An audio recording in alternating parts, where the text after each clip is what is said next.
Chris Kamara signed you initially for Bradford. Did you get on well with Chris? Was he someone that you relished working under?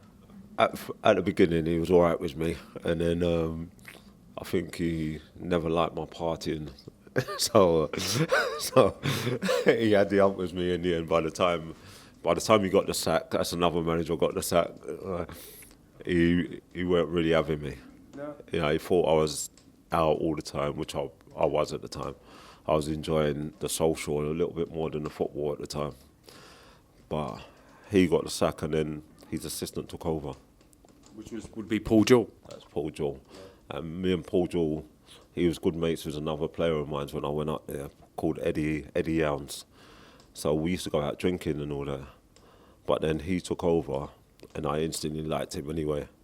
So the next when he took over, the next pre-season, I'd done something I'd never done in my career. I'd never touched a drop of drink for about a year and a half.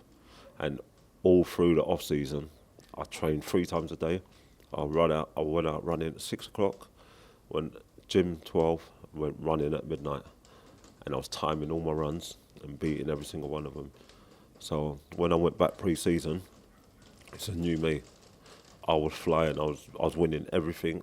It gave me a 4-year contract straight away. And then, you know, you play pre-season games. He was holding me back in some games, saying, like being in a boxing camp, and you're too prime already, you know what I mean? He said, no, you can't play in this game, you're too prime. But I done well under him because he knew how to get the best out of me. And the things what he used to do on a Thursday, he'd be like, Jay, I watched a video, you got ragged all over the place and that, didn't you? And he knows me already, like, I'll be growling, inside I'll be like, all right, what's Saturday? And I'm gonna show you Saturday. I'm gonna show you Saturday. And I'll go out and ruin people. And he got the best out of me. And we're still good friends today. How much do you credit Paul Jewell's man motivation, man management style with the rise and continued success of your career in that time? Mate, he was perfect for me. And listen, there's stories like, he will come down hard on me. Like when I first started dyeing my hair and all that, he weren't too pleased. I come in, he's gone, what the fuck do you think you are, a fucking Spice Boy? Is that when you had like the red hair and stuff? Red hair and all that. He said, what are you, a Spice Boy? At the first season, obviously, we went up to the Premiership and we had a great team, great players. Finished second in the league to go up as well. Finished second, we had to go and beat the Wolves last game of the season. But he was quality. The boys, what he brought into that change room, all brought into the change room. We used to go out together. We used to fight together. That's when you could get away with it. Yeah. Not like Jordan Pickford and that. You know. Social media has changed the whole landscape of football. It's killed it. Like, it's not like togetherness no more. You can't do nothing. And then at the end of the day, football's a sport. You've got young men, right, who need to enjoy themselves as well. And you have to have that balance. But you can't do it no more. But we enjoyed football and we enjoyed socialising together. And that's all down to Paul Jewell as well. Can you give us one incident where Paul Jewell's made you wind your neck in a little bit, or he's pulled you in, stopped you from being being more Jamie-like? Well, when we was going for promotion to the Premiership, I was coming to London a little bit too much for his liking. Is that the Coliseum days again? Yeah, that was the Coliseum. There's always a draw to the Coliseum for me. So for those that don't know about the Coliseum, just Google it. It's a very special thing to people from South London. It's the best rave you would ever have. There would never be nothing like it ever again. Right, so like, he pulled me aside and he's gone, listen, you're going to London too much for my liking. And even How often was you going to London then, mate? Every week. After a game on Saturday, I'll be straight down to London. And even my captain pulled me, Stuart McCall. Who's ex-Rangers legend as well. Yeah, mate, player, but even better captain. He put fires out in the change room before they even started. He pulled me himself and said, listen, we need you, right? We can't be having you going to London all the time. We need you, need your legs and whatever. So they're the two occasions, but the funniest story with Paul Jewell is when I fucked off to Ayia Napa. Right. So I went to Napa off season, and I met a bird out there. What, in Ayia Napa? In Ayia Napa, worldie as well, like 9.5 out of 10 I'll give her. So I come back now, and we've done pre-season, flying again. I've lived all right, and I'm at the front and everything. We're going to St Kitts. Say we're training today, we're going to St Kitts tomorrow. I pulled my thigh on the last 400. Genuine injury. Yeah, genuine injury. I pulled my thigh. I've got a scan on it. I'm out for 5 to 6 weeks. So he's gone to me, you can't come St Kitts. After I've done all pre-season, I'm like, nah. He wants me to stay in Yorkshire. So I said, nah, fuck this. So I booked a flight to Napa, thinking, okay, yeah, we got Napa. No one's gonna know. Days of before social media and that. There weren't no social media. So I've got Napa now. Met up with this bird, and I'm ringing in every day to this clinic. I'm meant to be. I'm sick. In Yorkshire. Yeah, I'm sick. So they're half swallowing it. So I come back now. The boys have come back. We've got a team photo. Gaffer's pulled me. He's gone, have a word. I said, yeah, sweet. I said, right, I'm going to ask you a question. If you lie to me, you will never play for me again, and I will sell you. If you tell me the truth, I'll fine you 2 weeks' wages, and that's the end of it. He said, what do you in Ayia Napa? Sweet. Yes, Gaffer. Someone had wrote a letter in and told they saw Jamie Lawrence on a balcony with purple hair dancing with a bottle. Pre-social media days. Yeah, they wrote a letter. You know? I'm like, fuck. But you know what? He never ended up finding me 2 weeks' wages. You didn't? No, because it's something he probably would have done himself. And, you know what I mean? And I put my hand up as well. If I would have put my hands up, he would have came me. Was he a bit of a fella then, Paul Jewell? Was he quite an understanding sort of bloke? He's a man's man, you know, and that's what made it easier for me to play for him. You know what I mean? Like, honesty was his policy as well, like, you know. And I prefer someone to say something to my face than to go behind my back. You know what I mean? Yeah, I respect that. And that's why I loved him for it, because he would tell me what time of day it is. And I'll take it on the chin. If I'm in the wrong, I'll roll my hands up. And that's what's wrong with probably today's society. One of the lasting memories I remember of Bradford, especially the season after, was that win over Liverpool.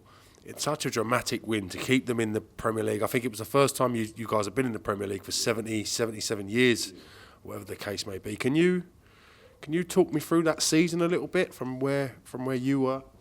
Mate, for us to get promoted was unbelievable in the first place, and then for us that season was like madness, going to Liverpool, places like Man United, Arsenal, and playing against players like Bergkamp, Vieira, Henry, Cole, York. There's too many world-class players in them days to even mention, you know what I mean? And little old Bradford, it was supposed to have been down by Christmas, and then we ended up staying up the last game of the season against Liverpool. It was unbelievable. This is how unbelievable it was. We had an open top bus for staying up. Unheard of, you know what I mean? It's unheard of. Like that Liverpool game, well, that was bittersweet for me as well. Like leading up to the game, on the Wednesday I had a phone call from Jamaica that Dad's dying. So I went in the next day. This is where his management come in as well. Again, I come in. I said, Gaffer, don't think I can play on Sunday. I said, what's the matter? I said, like, my dad's dying. He said, do it for your dad. So I said, all right, cool. Sunday, I played like a man possessed and that. Won the game. Obviously, everyone's celebrating. I walked to the change room. Comes up to me and he's gone, that's for your dad. I was like, fuck it. Like, tears running down my eyes. I'm in the corner. Perfect man management. Perfect man management. You know what I mean? Like, I wouldn't have got through that if it weren't for him. You know what I mean? I wouldn't have played, probably. But when he said that, do it for your dad. Listen, I've been through the same thing with my dad. I was like, you know what? Let me go out and do it for my dad. Went out and done it for him, huh? And that's great manager.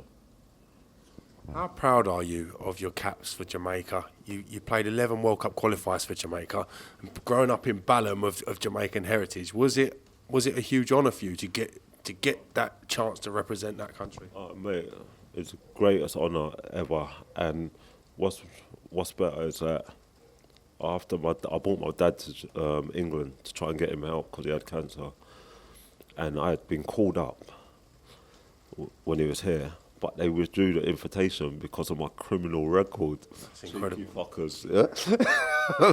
So what's happened?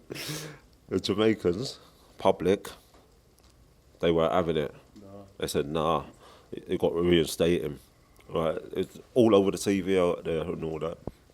And what's happened now, the president of the Football Federation flew to England to come and see me and see my dad when he was in the hospital on his deathbed, and said to him, like, listen, your son's called up, so he's going to play for Jamaica. So you think that made your dad proud, knowing that had happened within his lifetime? Yeah, big time. It made him proud. He died proud.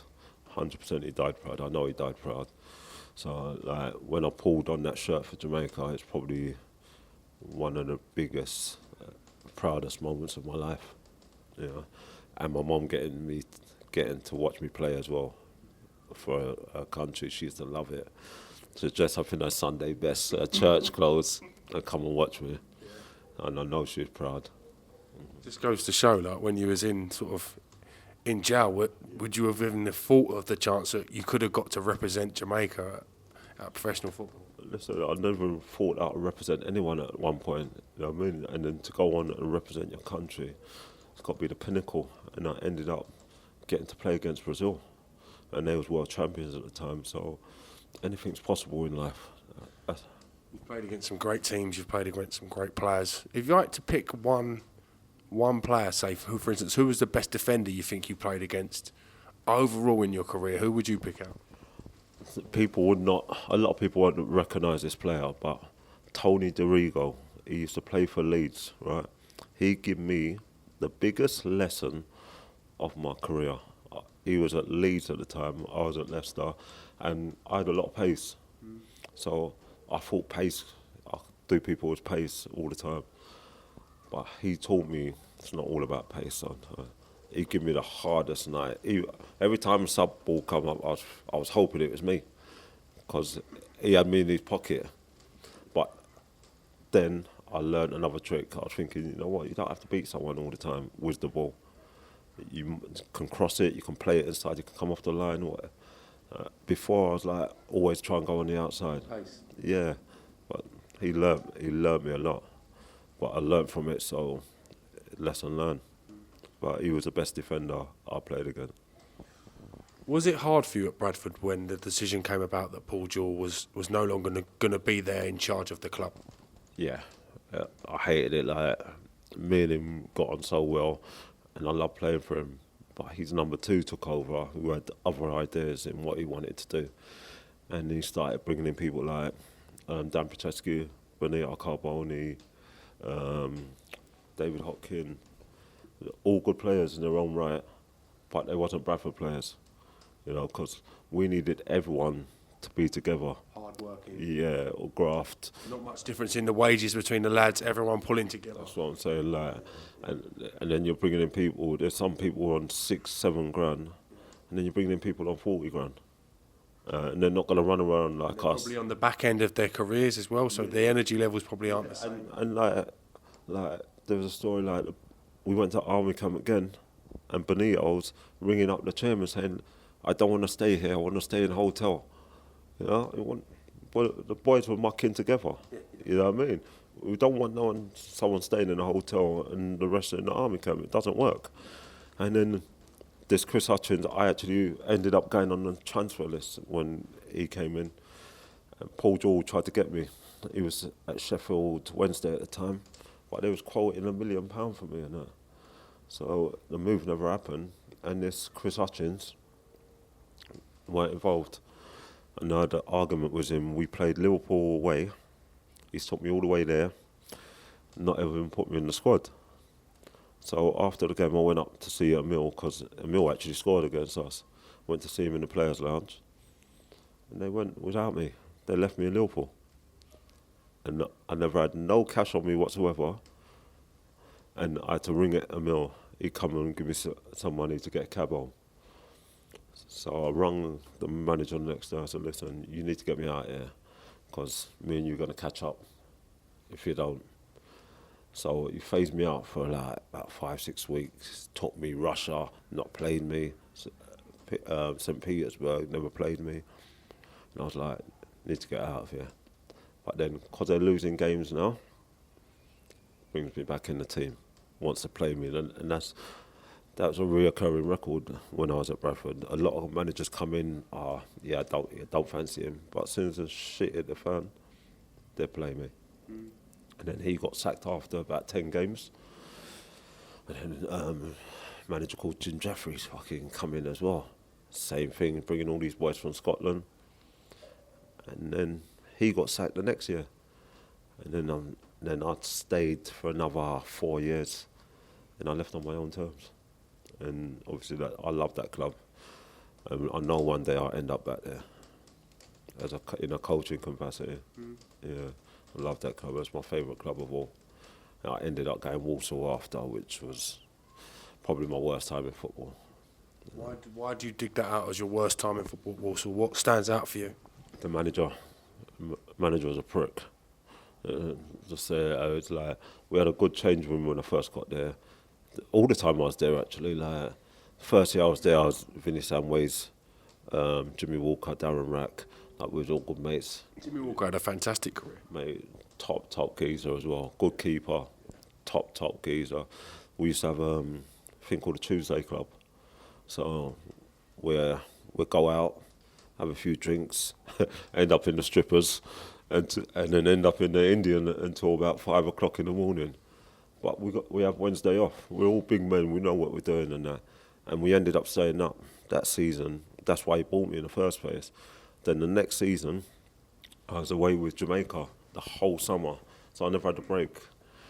We was in America and Mexico for the whole summer. So when I come back, the manager's gone, listen, I'm going to give you a couple of weeks extra off because you haven't had a break and whatever. So now we've got Paul Merson there as well in the mix, right? So they lose a game, the manager's under pressure because Mercy's on big money against a non-league side. So he's rung me, he's gone, can you come and play? I'm fucked. I'm like, all right, you can't say to your manager no. I end up breaking my toe in this game. I knew I shouldn't have played and that. So I'm out for 6 weeks. Then I come back, he's not playing me. And all of a sudden, like, we've still got our Tuesday Club going. Then I hear that I'm getting the blame for leading everyone astray. With the Tuesday Club? Yeah. Paul Merson. I'm leading him astray. How? Vinny Samways, Jimmy Walker, Darren Rack. I'm leading everyone astray. Did you take Paul Merson Coliseum, mate? That's what I want to know. No, I never took him Coliseum. Indian, that's it. And he used to come to our hotel and chill out in our hotel with me and Vinny. Me and Vinny used to live in the hotel. They come to our hotel, but we're leading people astray. Yeah. So what happened now? I can't get in this team for love nor money. So I'll get myself a personal trainer. So if I'm called upon, you're fit. I'm fit. So that me leading people astray, but I'm doing what I'm meant to do. You know what I mean? I'm always fit. I'm always ready. Then it comes to a point where they have meetings. I'm not allowed in the meeting. What, like a full team meeting? So that every player would be there? Every player would be there, but I'm not allowed in the meeting. So I said, all right, cool.